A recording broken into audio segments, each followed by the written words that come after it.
Сегодня 5 ноября 2017 года.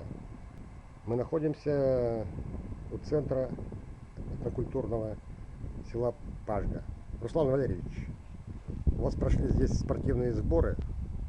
Какие могут быть комментарии с вашей стороны? Ну, сборы прошли с пятницы, с 3 числа по сегодняшнее, по воскресенье. В общем-то, они были такими краткосрочными, поэтому мы, соответственно, и ставили планы, так скажем, небольшие. Ну, было две основных были задачи этих сборов. Первая задача — это несколько мне погрузиться с ребятами, которые приехали на сборы, в ситуацию полной отработки, чтобы не было родителей, чтобы не было уроков, чтобы не было школы, и чтобы, значит, то время, которое нам необходимо для шлифовки техники, чтобы мы воспользовались вот этим вот временем. И, в общем-то, это вот было первое. И второе, значит, здесь в селе Пажга успешно работает молодой, перспективный педагог Дмитрий Божиков, который сколотил местных ребят. Вчера приходило около 50 человек, то есть это пажгинской молодежи очень интересно. Значит, они здесь играют в регби, причем это регби играют на улице.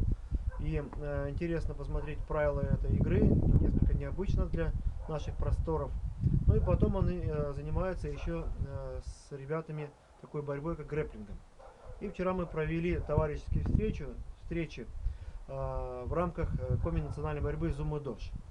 Ну, в общем-то, наши ребята показали, что они умеют делать вот в рамках таких состязательной атмосферы. Ну и, соответственно, для пажгинских ребят тоже, которым достаточно проблематично выезжать вообще-то куда-то, тоже вот такие вот старты внутри своего села тоже необходимы. Ну, они одерживают, так скажем, маленькие победы, ну, которые, конечно, могут в дальнейшем уже перерасти и в большие победы. Так мы приезжаем сюда 2-3 раза в год. Нас тут очень радушно встречают. Спасибо руководству села Пажга, спасибо руководству администрации этнокультурного центра. Еще раз хочу сказать, что мы сюда приезжаем с большим удовольствием. Дети на каникулах постоянно мне говорят о том, что едем только вот сюда. Ну, конечно, есть как бы свои минусы, но